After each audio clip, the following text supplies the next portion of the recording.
好，歡迎翻嚟2020年 Paper 2 Atomic World 嘅第4條 MC 啦。咁咧，我哋嚟睇下啦，邊一句咧關於 Bohr's model 係 correct 嘅。咁啊，第一句啦，咁啊 ，It can explain why alpha particle can rebound by a thin gold foil 啊。咁呢一個係得嘅，因為咧 Rutherford model 就主要用嚟解釋佢啦。Rutherford 用嚟解釋 alpha particle 啦。你 Bohr's model 咧係 based on Rutherford 再改進嘅。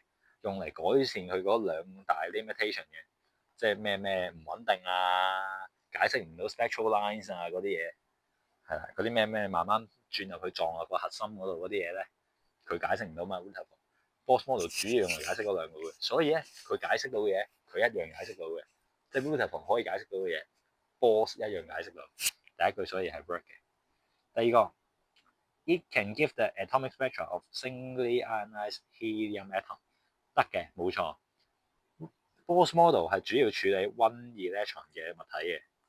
你只要你個系統咧，你個 system 咧係一粒 electron 嘅，咁就 good 噶啦。咁你 helium 一正咧係咩意思咧？你 helium 本身係兩粒 proton 噶嘛，即係佢有兩粒 electron 噶嘛。咁你 ionize 咗佢一粒，原本有兩粒，你 take away 佢一粒，咁佢而家咪變咗一粒 electron 嘅 system 咯。係咁，所以咧係成功解釋到嘅。好，第三個 ，A property of this model is angular momentum is quantized。咁呢個背書嘅呢個係嘅，即係佢講個 MVR 等於 NH over 2派呢一 part 啫。係啦，你個 angular momentum is quantized by 你個 n 呢個數字，係量子化嘅。OK，咁答案係